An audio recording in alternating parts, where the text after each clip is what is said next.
This is Security Lens on BCOS television. I am Mary Adedapo with security news, updates and insights.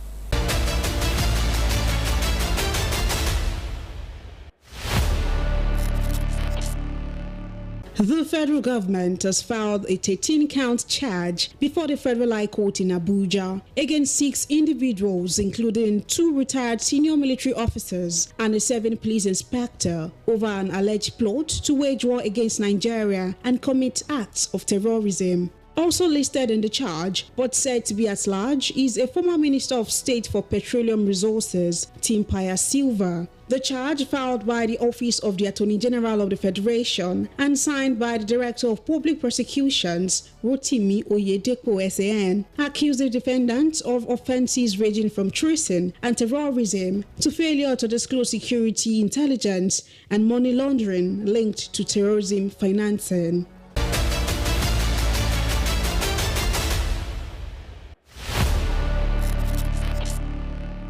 Meanwhile, the Federal High Court in Abuja has ordered the remand of 6 defendants in custody of the Department of State Services, DSS, after they were arraigned on a 13-count charge bordering on alleged terrorism. At the sitting, the Attorney General of the Federation, Lateef Fagbemi SAN, informed the court that the charge was ready and sought leave to have it read to the defendants. Proceedings were briefly stalled after the 2 defendants informed the court that his counsel was indisposed, while counsel to the 6th defendant said his client understood only Arabic and Hausa, prompting the court to stand down the matter to secure an interpreter. When the court reconvened, all 6 defendants took their pleas and denied the allegations, pleading not guilty to the 13 counts. Following the arraignment, the prosecution applied for their remand in DSS custody, urging the court to grant an accelerated hearing of the case. Ruling,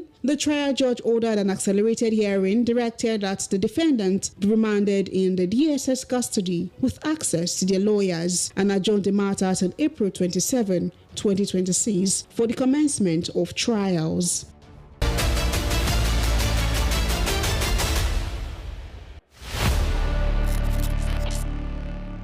The Senate has condemned recent attacks by Boko Haram insurgents on military formations in Borno State, which led to the death of several soldiers, including senior officers. In response, the Senate directed the Chief of Defense Staff, Olufemi Oluyede, and other service chiefs to conduct a comprehensive operational and logistical audit of the incidents. The upper chamber said the audit should examine the circumstances surrounding the attacks in Beni Sheikh and Monguno, assess equipment adequacy, review rules of engagement, and identify gaps requiring urgent attention. It also urged the armed forces to strengthen compliance with rules of engagement and international humanitarian law, enhance training on civilian protection, and investigate any allegation of civilian harm during operations to ensure accountability. Also expected to act on the directive are the Chief of Army Staff, Chief of Air Staff, Chief of Naval Staff, the National Security Advisor, the Inspector General of Police, and heads of other intelligence agencies.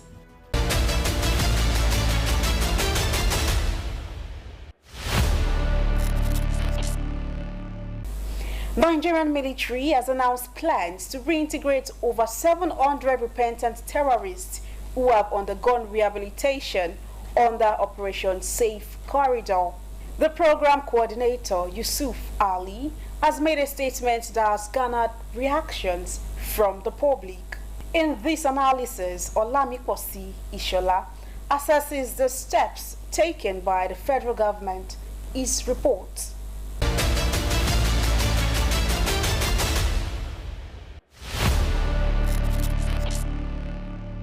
Around 2016, Nigeria embarked on the reintegration of bandits in the northwest, specifically in Sokoto and Zamfara, which later developed into a formal and widely publicized policy of amnesty for integration that was vigorously pursued starting in 2019, with Zamfara State at the forefront.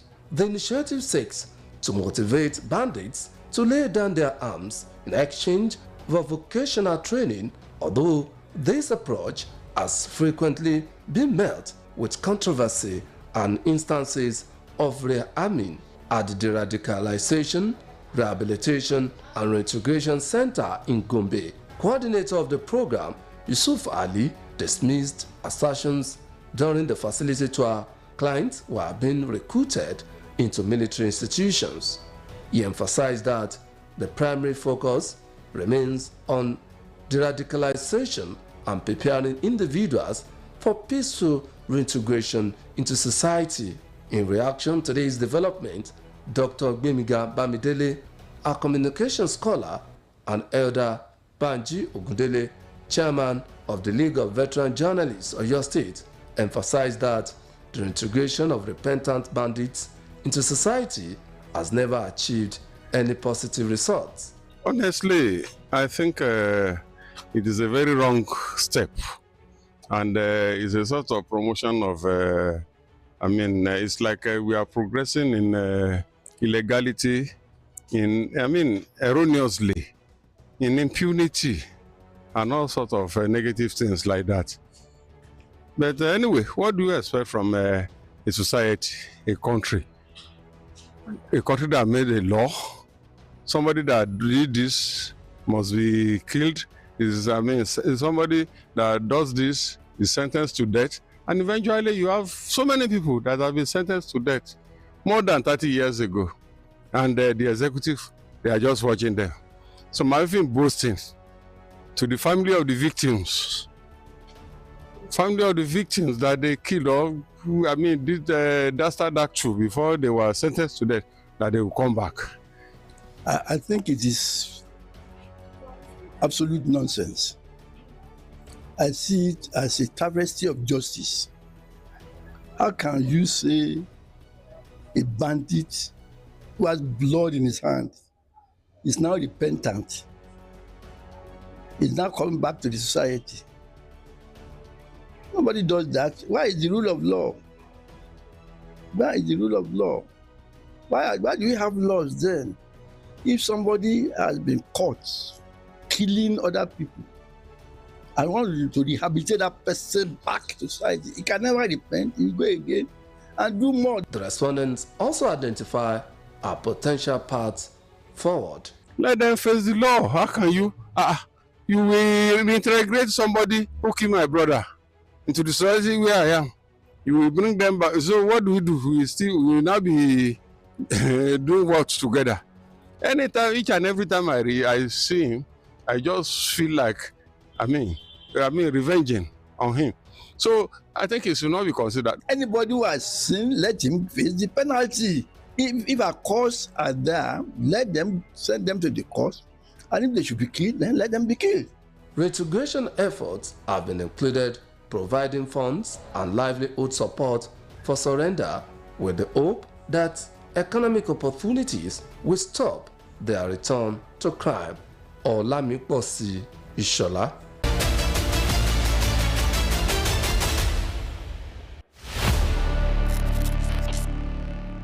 The Oyo State Police Command has recorded major breakthroughs in its fight against crime with the arrest of suspected armed robbers, kidnappers, ritualists and other suspects in the state.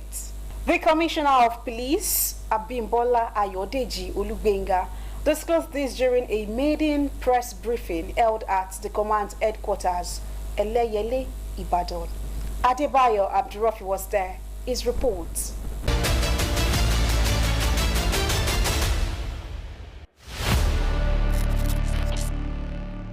Addressing journalists, the Oyo State Commissioner of Police, Abimbola Olugbenga, said the achievements recorded since his assumption of office reflect the command's commitment to intelligence-led policing, strategic deployment of personnel, and collaboration with other security agencies and residents. He noted that recent operations by the Command Monitoring Unit and other tactical teams led to the arrest of several suspects involved in armed robbery, kidnapping, impersonation, ritual activities and vehicle theft, alongside the recovery of firearms, stolen vehicles and other exhibits. Among the cases highlighted was the arrest of a suspected member of a vehicle theft syndicate who specialized in removing parked vehicles using master ignition keys. Further investigations led to the arrest of a receiver and the recovery of 5 stolen vehicles, including Toyota models taken from different parts of Ibadan.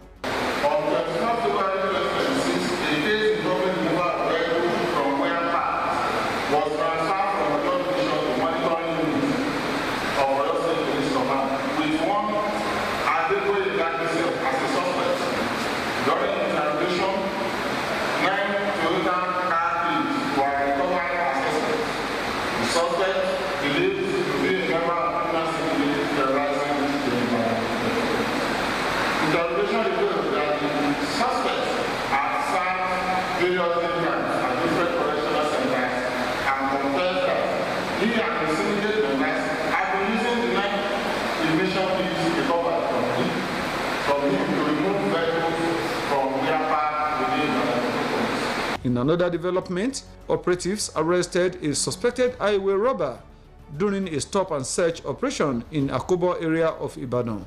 The suspect was found with a pump-action gun, live cartridges, and other items, and later led police to the arrest of other members of his gang, with several stolen vehicles recovered and returned to their owners. On 6 March 2026, the case of armed robbery was transferred from Akobo to the command control unit.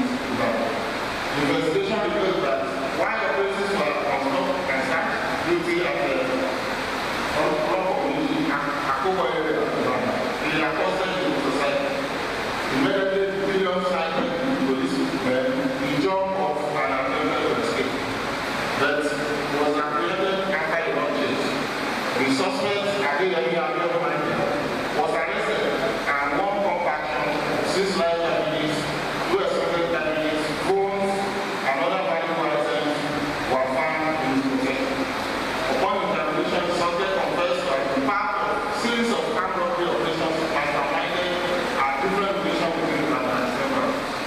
The command also dismantled a cross-state armed robbery syndicate operating between Oyo and neighboring states, with the arrest of its kingpin and recovery of locally made firearms.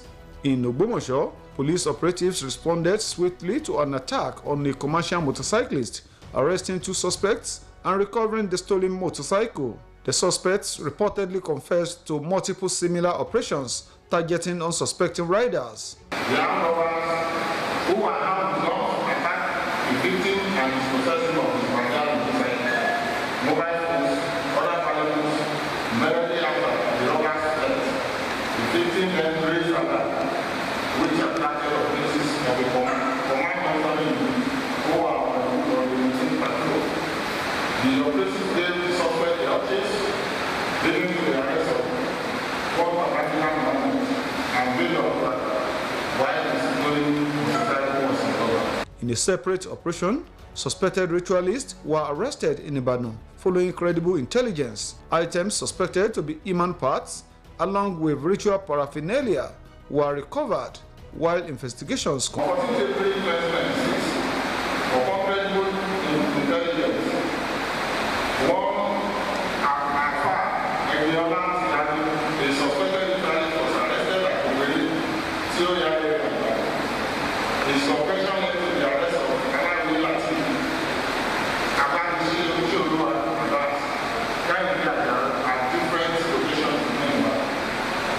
The third site led to the recovery of meats suspected to be human flesh, black soap, suspected to have been prepared from human parts. Investigation is still ongoing. The command also recorded breakthroughs in tackling kidnapping, with the arrest of members of a notorious syndicate linked to abductions in Oyo town and surrounding communities, who reportedly used sophisticated weapons. In another major development, police operatives intercepted a syndicate involved in hijacking and diverting a truck loaded with maize meant for the federal government's food security intervention program. A total of 497 bags of maize were recovered in Ibadan, with suspects arrested and investigations ongoing. On this, April 2026, upon credible intelligence received that the criminal syndicate specialized in hijacking and diversion of trucks and intercepted the truck transporting goods from Kano to Oyo State and moved the entire truck to a high ground at Sido area of Ghana, where the goods were to be distributed to criminal seekers. Operatives of the command monitoring unit arrested one of the who transported the truck from Kano to Ghana alongside the suspected receivers, namely Made in connection with motorcycle theft, armed robbery, and illegal possession of firearms in different parts of Ibadan, with several suspects confessing to their crimes. The command says efforts are ongoing to apprehend fleeing suspects and further dismantle criminal networks as it intensifies operations to ensure a safer Oyo State. The Commissioner of Police appreciated residents of the state for providing timely and credible information, describing public cooperation as critical to the successes recorded. He reassured citizens of the command's commitment to safeguarding lives and property, urging continued vigilance and collaboration with security agencies. The police boss also acknowledged the support of the Inspector General of Police and the Oyo State government in strengthening security operations. Adebayo Abdurrafi.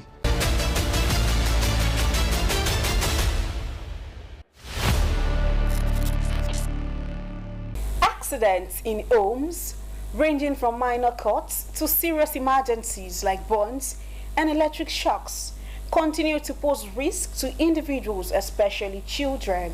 Health experts say many of these incidents can be properly managed or prevented with basic first aid knowledge and safety precautions.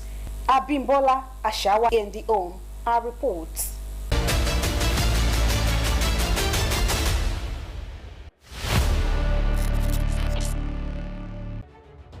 From cuts and burns to falls and electrocution, domestic accidents can occur unexpectedly at home, making first aid knowledge essential for every household. Experts say first aid is the immediate caregiving to an injured person before professional medical attention is available. A representative of the Nigerian Red Cross Society, Oyo State branch, Mr. Ojo Olaleye, emphasized that every household must be equipped with basic first aid knowledge and tools. At home, there are so many emergencies that can never happen that requires the use of first aid, which is very, very important that each and every household needs to have the knowledge of first aid.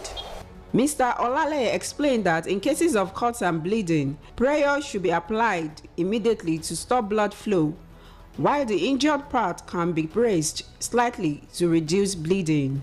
He added that for burns, the affected area should be placed under running water for about 10 to 20 minutes, cautioning against the use of substances like oil and honey. He also stressed the importance of safety in cases of electrocution, noting that the cardiopulmonary resuscitation may be required if the victim is unresponsive.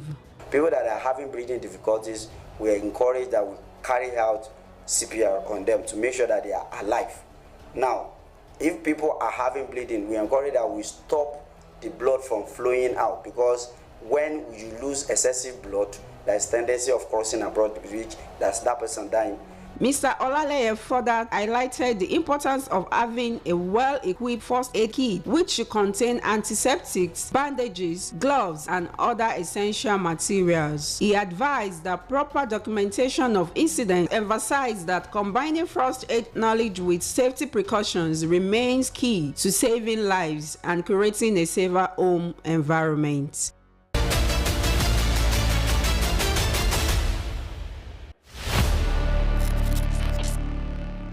Thank you for joining Security Lens on BCOS Television. My name is Mary Adedapo. If you see something, say something, and the government will do something. Bye for now.